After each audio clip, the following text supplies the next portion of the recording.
and welcome once again. My name is David Bauer. You're listening to the Bauer Hour, and I thank you for tuning in. It's a tape show once again, second month in a row, and I'm sorry for that.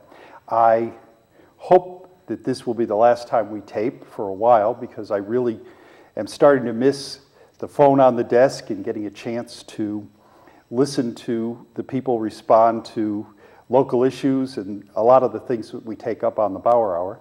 But we're going to have a little bit of a different show. In fact, this is quite a surprise show. And let me start by explaining that I was going to be here today with a woman, Cori Magnotta, who is working on having her own show on community cable access. And we were going to talk a little bit about how she's doing with that, her plans and so forth. But at the last moment, Cori is not... a member of her family is not feeling well, and she couldn't be here. And Cori, wonderful person that she is, has actually got a co-host, or this was a person I think we were going to actually get a chance to meet a little bit. And many thanks to my emergency co-host today, who has graciously decided to sit down and talk with me a whole lot more than she had planned on when she first walked into the studio this afternoon. So I would say let's get started. I'm very excited to meet Cori Magnotta, and I'd like everybody in the audience here to get to meet her also. Cori, thank you ever so much. Thank you for having me. I can't tell you how much I appreciate having you sit in and giving me a chance to talk about a topic that I've never actually been able to talk about, but I know that this is something that Cori has been involved with, and we're kind of sitting here in the same studio because we do have a common friend, Cori Magnotta, and she's been involved in pageants. So just so we perform the introductions right, I mean, I'm focusing on this crown that's on the table. I bring coffee, you bring a crown. And I also, you're wearing a sash. Yeah. Tell us about the crown and the sash and how it all fits. Sure. Well, I'm the reigning Mrs. Connecticut American Dream, Mrs. because I am married, and I will be going to nationals this June in New Orleans for the Mrs. American Dream pageant. The pageant is a fundraiser for Hurricane Katrina victims. So I'm just extremely excited to have this wonderful opportunity in front of me. It's very exciting, and I'm definitely very grateful to Cori. I started out representing Middletown in one of her pageants, and then I was chosen to represent Connecticut. Well, I wish you all the best of luck this coming June, but in the meantime, let's talk a little bit about the pageant system. This is something that I don't know that much about, and Mrs. Connecticut American Dream.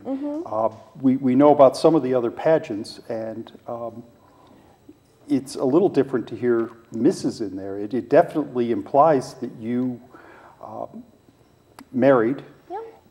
And before, you know, we did get a chance to introduce ourselves a little bit, so before we went on, I know that you're not only married, you're not only taking on the duties of that the sash and the crown imply, but you have a full-time job. Yes, I do. And recently, a relatively recent college graduate. Yes.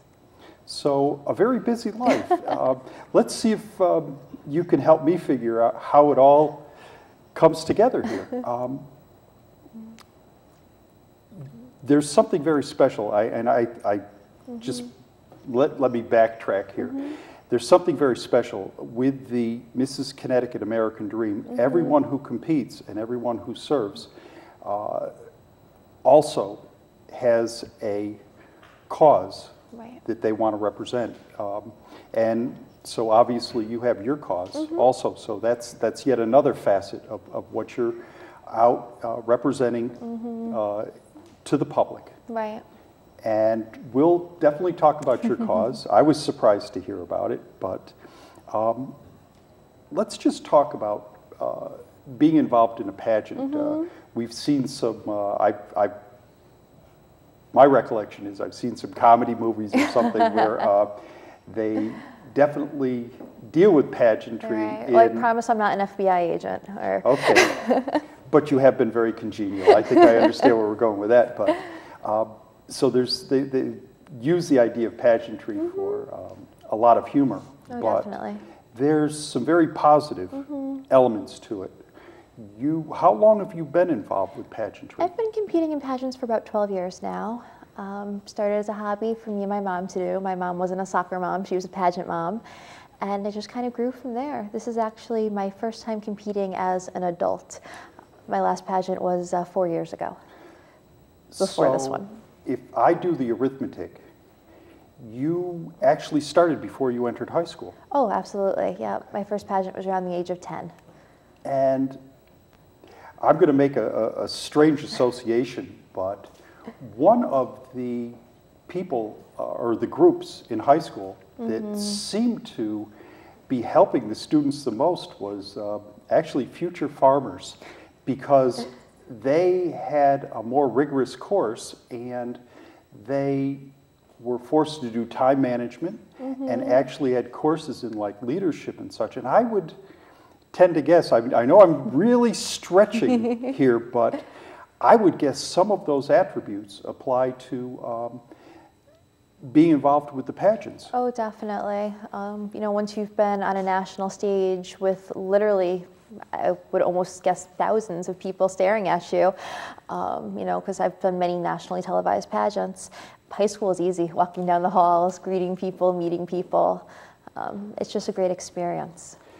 So the public speaking and the fact that you find a way to sit in front of people, I won't tell you what I had to go through in my mind to finally be able to sit in front of even this chair. But I think a lot of people can appreciate just about everybody who thinks of getting up and even talking to 5 people gets those butterflies in their stomach and so forth. So there's an awful lot of positive things that you learn. And so these were skills. Do you feel that they did help you leadership and just that kind of poise even through college? Definitely. You know, a job interview is nothing after you've gone through a couple pageant interviews. Pageant interviews, you usually have little tables of 5 or 6 judges, and you spend 3 minutes with each judge, and then a bell rings and you go to the next judge. So after you've done that a couple of times, a job interview is nothing. You learn how to speak, you learn who you are, you learn the person that you want to convey, because that's everything in life, is how you present yourself to others. So being able to learn that as an early age was an extreme blessing for me. Well, and you're proving it once again out here with me. I'm very pleased that you're able to be out here today. If we can, though, we sad to say we do have the missing chair here. And I was so looking forward to giving Callie a chance to talk about her aspirations with community access here. We'll have to put that off for another day, but if you could maybe, let's just slip behind the scenes of the pageant and talk about what you've been doing with Callie there, and maybe even give people a little idea of what goes on behind the scenes and what you intend to do in that respect. Sure. Well, can I just say that Callie runs an amazing pageant. I've done pageants my whole life, and very few directors are as kind, as caring, and want to see their contestants succeed. You know, come in first or come in last. She really does care about each girl, which is very unique.